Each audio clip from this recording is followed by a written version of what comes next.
सत श्री अकाल, नमस्कार। KKR में आपका स्वागत है। बच्चों, आप लोगों को मैं आज पढ़ाने जा रहा हूं क्या? फर्टिलाइजेशन। फर्टिलाइजेशन फर्टिलाइजेशन मतलब क्या होता है? फर्टिलाइजेशन मतलब क्या होता है? तो सबसे पहले हम इसको इरेज कर लेते हैं। क्या कर लेते हैं जी? इरेज कर लेते हैं। इरेज करने के बाद आपको हम बताएंगे कि फर्टिलाइजेशन क्या होता है। तो फर्टिलाइजेशन क्या होता है बेटा? फर्टिलाइजेशन जो होता है, कहा जाता है अगर फर्टिलाइजेशन इस पृथ्वी पर जीवों में नहीं हो तो जनसंख्या कभी नहीं बढ़ेगा। और जनसंख्या के क्या, इस पृथ्वी पर किसी भी जीव का कोई अस्तित्व नहीं दिखेगा। किसी भी जीव का कोई अस्तित्व नहीं दिखेगा। अब कहिएगा सर कि किसी जीव का बिना फर्टिलाइजेशन के जीव कैसे नहीं दिखेगा जी? तो फर्टिलाइजेशन होता है तब क्या चीज का निर्माण होता है? एम्ब्रियो का निर्माण होता है। क्या चीज का निर्माण होता है बेटा? एम्ब्रियो। वही एम्ब्रियो किसी भी जीव का विकसित कर, डेवलप कर क्या करता है? एक बेबी का फॉर्मेशन करता है। वही बेबी आफ्टर 9 मंथ्स या अलग अलग जीव में अलग अलग लेबर टाइम होता है। उस लेबर टाइम में शरीर से बच्चा बाहर आता है। ये तो हो गया एनिमल्स में। एनिमल्स के अंतर्गत ह्यूमन और अनेक प्रकार का लॉयन, गॉट, ये सब आ जाता है। लेकिन प्लांट में भी फर्टिलाइजेशन होता है।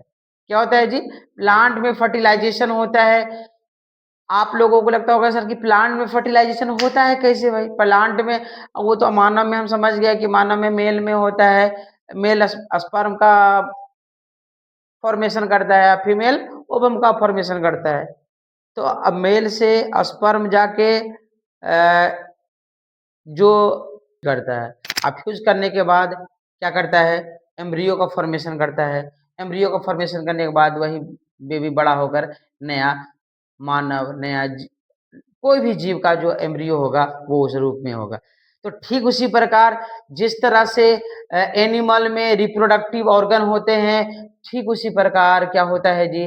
प्लांट में भी रिप्रोडक्टिव ऑर्गन होते हैं। एनिमल में रिप्रोडक्टिव ऑर्गन होने का एक स्थान होता है, ठीक उसी प्रकार प्लांट में भी रिप्रोडक्टिव ऑर्गन प्रेजेंट होने का स्थान होता है। उस स्थान को हम क्या कहते हैं? फ्लावर कहते हैं। क्या कहते हैं बेटा? फ्लावर कहते हैं। अब फ्लावर में क्या होता है जी? एंथर होता है, फिलामेंट होता है, अर्थात उसको हम रूप से गौर रूप से कह सकते हैं, विभाजित करने के रूप में हम उसको कह सकते हैं कि एंड्रोसियम होता है, गाइनोसियम होता है, पुंकेसर होता है और जायांग होता है। कोई दिक्कत? और पुंकेसर में जो पार्ट होता है नर प्रजनन अंग, क्या है बेटा? नर प्रजनन अंग होता है। जो नर प्रजनन अंग होता है उस अंग में नाम है, अंग का नाम एंथर। क्या है बेटा? एंथर। एंथर है जो मेल रिप्रोडक्टिव ऑर्गन होता है, वो मेल गैमीट का फॉर्मेशन करता है। मेल गैमीट का फॉर्मेशन करता है।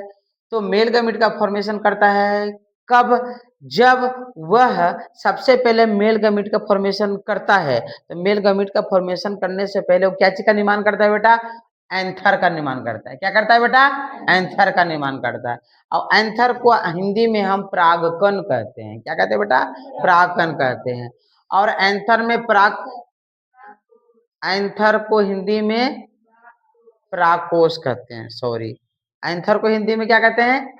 परागकोश कहते हैं। और उस परागकोश के अंदर एंथर का फॉर्मेशन नहीं, पोलन ग्रेन का फॉर्मेशन होता है। एंथर के अंदर क्या चीज का फॉर्मेशन होता है बेटा? पोलन ग्रेन का फॉर्मेशन होता है। और उस पोलन ग्रेन के अंदर मेल गैमीट का निर्माण होता है। मेल गैमीट का निर्माण होता है, देखो बेटा, मेल गैमीट का निर्माण होता है कब? जब पोलन ग्रेन बन रहा होता है, बनने से लेकर बाहर स्टिग्मा तक पहुंचने तक वो प्रक्रिया होता है मेल गैमीट बनने का, है ना जी? तो मेल गैमीट जब क्या होता है? गाइनोसियम के स्टिग्मा पर पहुंचता है, अर्थात एंथर नहीं, पोलन ग्रेन है जी, पोलन ग्रेन स्टिग्मा पर पहुंचता है। तो स्टिग्मा पर उपस्थित पोषक तत्व एवं जल, क्या बेटा? उपस्थित पोषक तत्व एवं जल को अवशोषित करता है और उसके बाद परागकण क्या होता है, अंकुरित होता है। परागकण क्या होता है बेटा, अंकुरित होता है, स्प्राउट होता है। स्प्राउट होने के बाद क्या होता है जी कि उससे पोलन ट्यूब निकलते हैं। क्या निकलते हैं बेटा, पोलन ट्यूब निकलते हैं। और उस पोलन ट्यूब में क्या होता है, दो मेल गैमीट का निर्माण होता है। क्या होता है बेटा, मेल गैमीट का निर्माण होता है।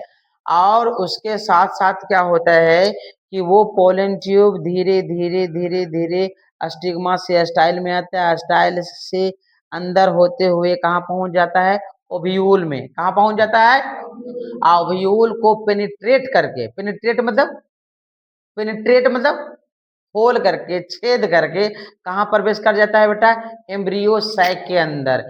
एम्ब्रियो सैक के अंदर होता है बेटा सिनर्जिड सेल होता है। क्या होता है, सिनर्जिड सेल होता है। और सिनर्जिड सेल जिसको क्या कहते हैं बेटा, सिनर्जिड सेल को क्या कहते हैं बेटा, सिनर्जिड सेल होता है ना, सिनर्जिड सेल होता है। सिनर्जिड सेल को क्या कहते हैं, क्या जी आप लोग क्या पढ़ते हैं, आपको समझ में नहीं आता है। तो देखिए बेटा उसमें एक सहायक कोश का होता है और दूसरा होता है अंड कोश का होता है। देखिए सिनर्जिड सेल में होता है ना एक सहायक कोश का, एक अंड कोश का। उसके बाद ऊपर में एंटीपोडल सेल होता है। तो एंटीपोडल सेल में एक सेल मौजूद नहीं होता है। जो सिनर्जिड सेल होता है, सिनर्जिड सेल देखिए जिसे आप लोग को बता चुके हैं कि यहाँ जो है एम्ब्रियो सैक है, एक एम्ब्रियो सैक है। क्या है बेटा, एम्ब्रियो सैक है। इस एम्ब्रियो सैक में जो इस तरह से ऐसा होता है, इस तरह से ऐसा होता है, इस तरह से। तो ये दोनों जो होता है, ये तीनों मिला के, ये तीनों मिला के क्या कहते हैं बेटा, सिनर्जिड सेल, सिनर्जिड सेल। इस सिनर्जिड सेल 3 सेल का बना होता है। पहला होता है बेटा दोनों तरफ, सॉरी दो सेल का बना होता है। दोनों तरफ जो इधर होता है उसको बोलते हैं क्या बेटा, उसको क्या बोलते हैं बेटा, सहायक कोशिका। क्या बोलते हैं, सहायक कोशिका, जिसको हेल्पिंग सेल कहते हैं। क्या कहते हैं बेटा, हेल्पिंग सेल कहते हैं। दूसरा होता है, क्या होता है बेटा, एग सेल। क्या है बेटा, एग सेल। एग सेल, यही एग सेल है। अब बीच में क्या होता है, सेंट्रल सेल होता है। क्या होता है बेटा, सेंट्रल सेल होता है। सेंट्रल सेल जो होता है वो हमेशा क्या होता है जी, 3n होता है कि 2n होता है, 2n होता है। क्या होता है बेटा, 2n होता है। फिर यहाँ क्या होता है बेटा, एंटीपोडल सेल होता है। क्या होता है बेटा, एंटीपोडल सेल होता है। अब अच्छा बेटा सिनर्जिड सेल में पहला हेल्पिंग सेल, दूसरा एग सेल। हेल्पिंग सेल को क्या कहते हैं, क्या कहा जाता है, और दूसरा वर्ड में, सिनर्जिड सेल में हेल्पिंग सेल होता है ना, और उसके बाद क्या होता है, एग सेल होता है। अब देखो बेटा जब पोलन ट्यूब अंकुरित होता है, यहाँ दिखा रहे हैं, जब यहाँ दिखा रहे हैं, यहाँ गौर से, ये क्या होता है कि मान लिया जाए ये स्टिग्मा है, ऐसे करके ऐसे आता है, ऐसे करके ऐसे ओवरी है, राइट। क्या है बेटा, ये ओवरी है। चलो इसको अरेंज कर लेते हैं सबसे पहले। ये ओवरी के ऊपर ये इतना आया क्या जी, ऐसे करके बता देते हैं, ये ऐसे हो सकता है, ऐसे हो सकता है आसानी से। तो ये क्या हो गया बेटा, स्टिग्मा। क्या हो गया जी, स्टिग्मा। ये क्या हो गया बेटा, स्टाइल। क्या हो गया, स्टाइल। तो स्टाइल पर क्या होता है बेटा, हम अभी दिखा रहे हैं। ऐसे तो पोलन ग्रेन पीला होता है, उजला होता है, ज्यादातर पीला होता है और उजला होता है, थोड़ा सा अलग कलर में भी मिल सकता है। लेकिन पोलन ग्रेन ज्यादातर आपको कौन सा कलर मिलेगा बेटा, येलोइश कलर। कौन कलर मिलेगा, येलोइश या व्हाइटिश कलर। व्हाइटिश मतलब श्वेत, है ना। तो इस पर यहाँ जो है बेटा, यहाँ पोलन ग्रेन आया। और पोलन ग्रेन हमेशा क्या होता है बेटा, रफ होता है। क्या होता है, रफ होता है। रफ मतलब, रफ मतलब चिकना, चिकना होता है ना जी। हम मारेंगे कन्ना में कि तो रफ मतलब चिकना होता है। रफ मतलब होता है स्मूथ, मतलब होता है चिकना। रफ मतलब उखड़ा, उदड़ खाबड़, रुखड़ा। क्या कहते हैं, रुखड़ा। ने कहता है कि ये रुखड़ है जी जमीनिया, कौची है, रुखड़ है, आई कौची है जी, चिकन है। अब जैसे किसी का स्किन पर पिंपल्स कई प्रकार किया जाता है, तो उसका स्किन कैसा होता है, स्मूथ या रफ, कैसा होता है, रफ ने होता है, कैसन खुखुर खुखुर बबरा खुरखुरा है मैं सर दिया है ना, लोग बोलते हैं। तो सबसे पहले यहाँ क्या हुआ, ये स्टिग्मा के ऊपर पोलन ग्रेन आया, और पोलन ग्रेन क्या होगा, जर्मिनेट होगा, क्या होगा बेटा, जर्मिनेट, अंकुरित होगा, कौची कर करके, स्टिग्मा पर जो उपस्थित होता है जल, क्या होता है बेटा, जल, और जल को अवशोषण करेगा। और एक चीज और जान लो बेटा, तुमको हम बता चुके हैं कि स्टिग्मा पर कोई जिस जाति का है, जिस नस्ल का है प्लांट का स्टिग्मा, जिस जाति का है, जो वेराइटी का, उसी स्टिग्मा को एक्सेप्ट करेगा, दूसरे जाति को एक्सेप्ट। बताए थे ना आपको कि पॉलन पिस्टिल इंटरेक्शन एक रिएक्शन होता है, उस रिएक्शन के थ्रू अपने जाति के पोलन ग्रेन को पहचान लेता है कि ये आम के है, ये सरसों के है, ये एथी के है, या कोई चीज के है। अलग अलग प्लांट्स का पोलन ग्रेन अलग अलग होता है कि नहीं होता है। अच्छा, तुम लोग देखते हो कि अगर मान लिया जाए, तुम ही इंटरेक्शन पावर देख लो, वही चीज पोलन पिस्टिल इंटरेक्शन होता है, तो फिर उसी प्रकार के स्पर्म इंटरेक्शन होता है। अब हर जीव जंतु, जैसे कुत्ता, कुत्ता का अगर क्या कर दे, दूसरे जाति, अपने जाति न, दूसरे जाति का क्रॉस, कुत्ता का क्रॉस हम करा देते हैं, क्या कहते हैं, कोई बकरी से, तो क्या कभी भी वो बच्चा पैदा कर सकती है, कभी नहीं पैदा कर सकती है। क्यों, क्योंकि उसमें CI रिएक्शन होता है। क्या होता है बेटा, रिएक्शन होता है इंटरेक्शन करने के लिए। हर जीव का स्पर्म हर जीव के फीमेल में आप डाल नहीं सकते हैं। एक ही जीव, मतलब जो वेराइटी है, सॉरी वेराइटी, जो जाति है, उसकी अलग अलग जाति का स्पर्म उसमें इंटरेक्ट हो सकता है। जैसे कुत्ता है, भेड़िया है और जयकाल है, उसका अलग अलग नस्ल में उसका जा सकता है, हो सकता है, कोई दिक्कत नहीं है। अब बाघ, कैट, कैट जाति का है ना जी, तो बाघ का अगर स्पर्म शेर के शेरनी में किया जाएगा तो क्या बनेगा, या शेर का स्पर्म बाघ में किया जाएगा तो क्या बनेगा, कुछ तो बनेगा, लाइगर बनेगा। क्या बनेगा जी, लाइगर बनेगा। अगर मान लिया जाए एक फीमेल हॉर्स है और मेल डंकी है, उसका क्रॉस करेंगे तो क्या होगा बेटा, खच्चर बनेगा, म्यूल बनेगा। क्या बनेगा, तो अपने जाति के नस्ल से इंटरेक्शन कर सकता है, अपने जाति के अलग अलग नस्ल से इंटरेक्शन कर सकता है पोलन ग्रेन, लेकिन दूसरे जाति के से इंटरेक्शन नहीं कर सकता है। तो पहले क्या करेगा, इंटरेक्शन करने की क्षमता इसमें होता है कि पहले ही अपने जाति के पोलन ग्रेन को जांच करेगा, और पोलन ग्रेन को जांच करने के बाद अनुमति देगा कि तुम्हारे ही घर में देखो बेटा, कोई बाहरी आदमी आ जाता है तो बिना जाने पहचाने पानी या कुछ देते हो, भोजन देते हो, रहने के लिए देते हो, नहीं देते हो। तो अपने जाने पहचाने परिवार का वंशज का ही जो पोलन ग्रेन इस पर आएगा, तो क्या होगा जी कि इसको जर्मिनेट करने के लिए पोषक तत्व एवं जल रिलीज करेगा। क्या करेगा बेटा, रिलीज करेगा। अब जैसी पोषक तत्व, जिसको अंग्रेजी में कहते हैं न्यूट्रेंट, है ना, न्यूट्रेंट और वाटर, जब इसको प्रोवाइड किया जाएगा तो ये क्या होगा, आपको पानी दिया जाएगा तो आप क्या कीजिएगा, फेंक दीजिएगा, पीजिएगा, पीजिएगा, पीजिएगा। तो दूर चलकर आए हैं, थके हुए हैं, शरबत मिला है, खाना भी मिलेगा, पहले पीजिएगा तो संतुष्टि मिलेगा, गर्मी से राहत मिला जी, बड़ी दूर से सफर कर रहे थे, कितना आज ठीक हो गया, दिल बाग बाग हो गया। अब उसके साथ साथ अगर थोड़ी देर में मिल गया क्या बेटा, भोजन मिल गया तो और संतुष्टि है, भोजन मिल गया तो और संतुष्टि है, कोई दिक्कत नहीं है।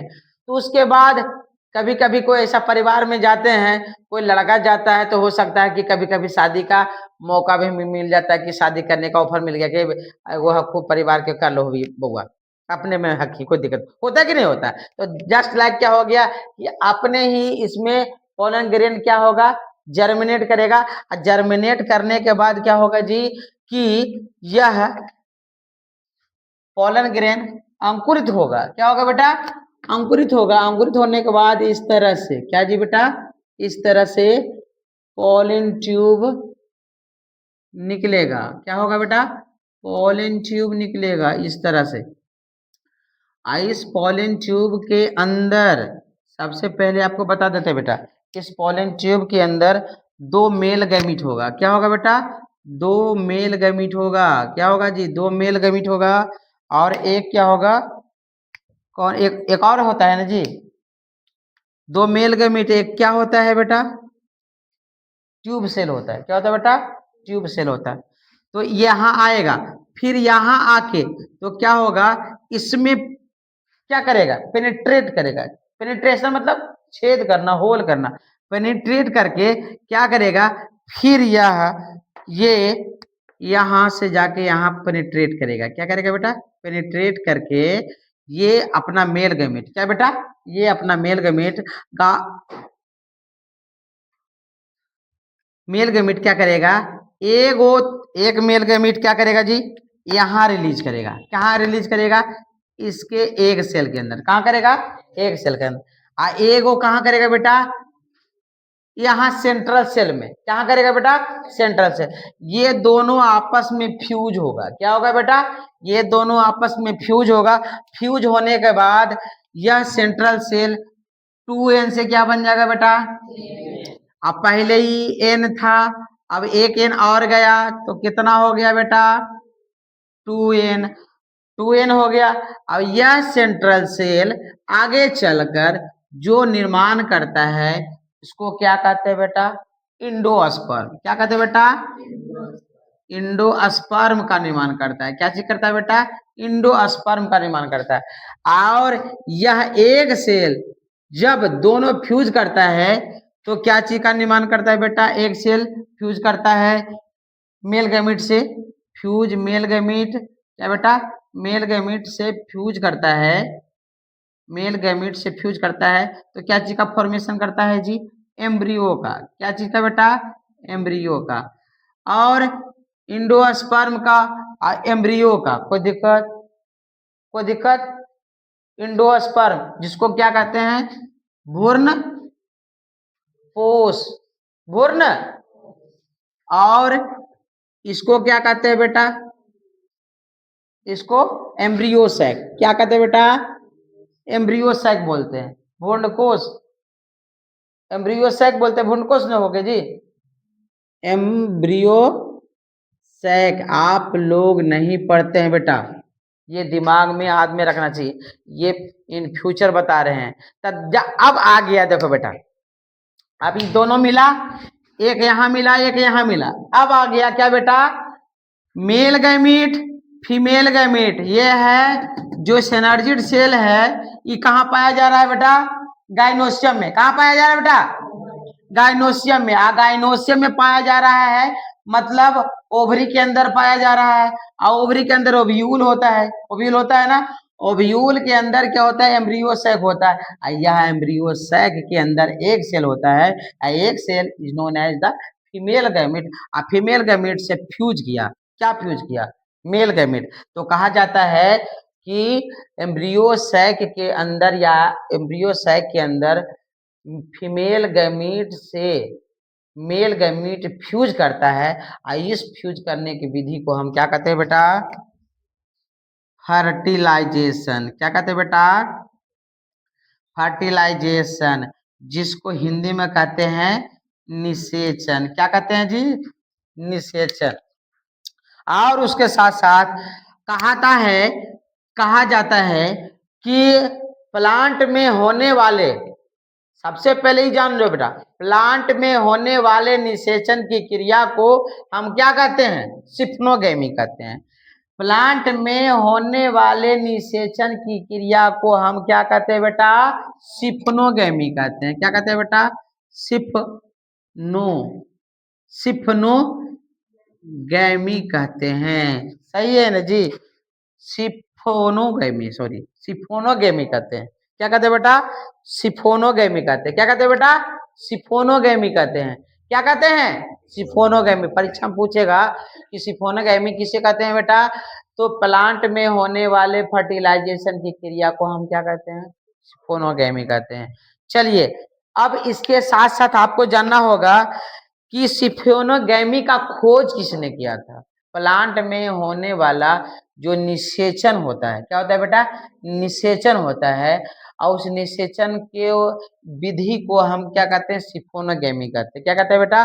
सिफोनोगैमी। इस सिफोनोगैमी का खोज एक वैज्ञानिक थे जिसका नाम था स्ट्रासबर्गर। क्या बेटा? स्ट्रासबर्गर नामक वैज्ञानिक ने 1884 ईस्वी में किया। किसमें किया था बेटा? 1884 ईस्वी में क्या किया था? सिफोनोगैमी अर्थात फर्टिलाइजेशन का खोज किसने किया था? आज करो फटाक से नहीं। सिफोनोगैमी या फर्टिलाइजेशन सेम टू सेम चीज है। बोलेगा सिफोनोगैमी या फर्टिलाइजेशन का खोज किसने किया था? तो स्ट्रासबर्गर ने। कब? 1800। तो ये दिमाग में आपको रखना है बेटा, कोई हेल और खेल नहीं करना है। परीक्षा में आएगा, एग्जाम में क्वेश्चन तो डील करना है, और नहीं तो तुमको डील कर देगा क्वेश्चन। नंबर देने में तुमको मास्टर से या टीचर से या एग्जामिनर से तुमको डील कर देगा। तुम उसको डील नहीं किया तो वो तुमको डील कर देगा। कौची में? नंबर में। नंबर डील करेगा कैसे? डील कर देगा। आना चाहिए 50 तो आएगा 5। समझ में आ रहा है? यहाँ से क्वेश्चन आता है कि फर्टिलाइजेशन का खोज किसने किया था? तो स्ट्रासबर्गर नामक वैज्ञानिक ने 1884 ईस्वी में किया था। और प्लांट में होने वाले फर्टिलाइजेशन को हम क्या कहते हैं? सिफोनो। ये दिमाग में रखो। अगर ऐसा गया भूल तो परीक्षा में जाओगे झूल। समझ में आ जा? ये दिमाग में रखना जरूरी। इसके साथ साथ आप तुमको एक चीज और बताते बेटा, जो आप लोगों को अब हम ठान लिए हैं कि सही से आप लोग को पहले एक मरतबा ओवरव्यू समझा देंगे, और दूसरे दिन क्या करेंगे? या अच्छा लग रहा है इस तरह से आप लोगों को समझा रहे हैं? तो ऐसी होना चाहिए ना। अब हम सोच लिए हैं कि बच्चा भी भूख नहीं लगता है ना, बच्चों को भूख नहीं लगता है तो डॉक्टर क्या करता है? भूख लगने वाला। अब आपको पढ़ने का मन नहीं करता है तो आपको क्या करेंगे? पढ़ने वाला दवाई देंगे। अब ऐसा दवाई देंगे, ना मारेंगे ना पीटेंगे, फिर भी लगेगा सर ये कोराव दो, सर भूख लग गई, थोड़ा सा पढ़ा दो। ऐसा होना चाहिए। सबसे पहला चीज आप लोगों को समझना चाहिए बेटा, जिंदगी में जो परेशानी से गुजरता है, रगड़ता है, आगे जरूर कुछ न कुछ बनता है ना। देखिए बेटा, एक चीज आपको अब बताते हैं कि सबसे पहले निषेचन की क्रिया जो कुछ लिख रहे हैं क्या? निषेचन की क्रिया जो होता है उसमें भी क्या होता है? 3 प्रकार के माध्यम में आदमी साइंटिस्ट इनको बांटे हैं। और एक चीज और आपको बताते हैं बेटा, तो सिंपल सी जो नियम है, जो प्लांट में होने वाला फर्टिलाइजेशन सिफोनोगैमी कहलाता है ना। और उसके साथ साथ इस सिफोनोगैमी या फर्टिलाइजेशन का खोज किसने किया था? स्ट्रासबर्गर ने किया था। तो देखो तो बेटा, यहाँ कितना फर्टिलाइजेशन हो रहा है बेटा? 1 2 1। तो ये दोहरा निषेचन कहा जाता है। क्या कहा जाता है बेटा? दोहरा निषेचन कहा जाता है। और दोहरा निषेचन को आपको डबल फर्टिलाइजेशन पढ़ाएंगे और आपको आगे